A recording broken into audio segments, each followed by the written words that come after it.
welcome back. Well, the housing market, the fall housing market that is, has been consistently staying steady with rising prices. And with the heated market comes ways to spend less. Buyers are often foregoing, you wouldn't believe, home inspections when purchasing a house. This is all in an effort to try and buy quickly, an act that can save homeowners tens of thousands of dollars later on. Alan Carson joins me now, founder and CEO of Carson Dunlop, Canada's leading home inspection agency. Alan, good to have you on the program. Angie, thank you for having me. Good to be here. I can say there's been a house that's on my street. It was up for sale not even a week or so, and boom, it was scooped up. And we're seeing a lot of that.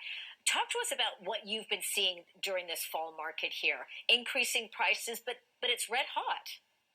Absolutely. And we're continuing to see that buyers are in such an unfair position, not being able to make an informed decision. People are spending 20 minutes inside a house before they have to make an offer. And offers are not conditional. People are not having a chance to view the house a number of times, put in conditional offers on finance, home inspection.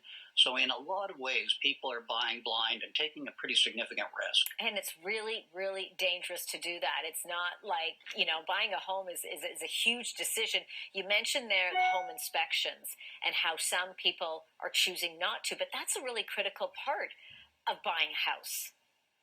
It's so essential. And what we are seeing is a lot of very smart sellers and real estate agents are doing a pre-listing inspection. So when the house comes on the market, there is a home inspection report from an unbiased expert available to prospective buyers. And quite frankly, that's really the solution. That's where we need to get to. People not being able to get an inspection under the current bidding war circumstances is just so unfair. How important is that home inspection? How critical is it? I mean, if you get a chance to go into the house, of course, you're looking at things, but unless you're an expert in the area, there's a lot of stuff that you can miss.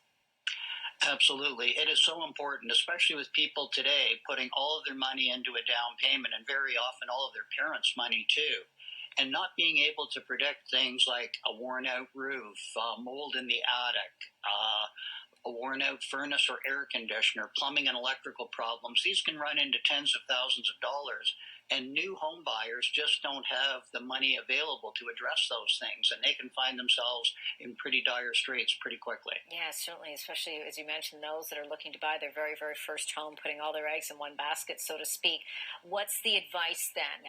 There has been a lot of discussion about the hot housing market. There's no legislation that's directly put in place to cool things down, to sort of bring things down on an even keel. So what's the advice that you would give then for potential home buyers during this time? Again, it's during a pandemic, so there's all these different factors at play here. But as you pointed out, Alan, earlier on in the discussion, there's that desperation to get a home. Absolutely. So my first recommendation would be, when you're looking for a home, look for a home that has a pre-listing report available. If that's not possible, a pre-offer inspection is often available so that you can go in and do the inspection before you make your offer. The third choice is, it is still important to understand what you're getting into, so an inspection done after you take possession can still provide you valuable information about what you need to know. There are no really quick silver bullet answers to this. We've got to get to a place where all houses that come on the market already have an inspection available for prospective buyers. Yeah, certainly making that a mandatory requirement. Alan Carson, it's great to have you on the program. Alan is founder and CEO of Carson Dunlop. Stay safe and well, Alan. Thank you for this. Thank you, Angie. You're welcome.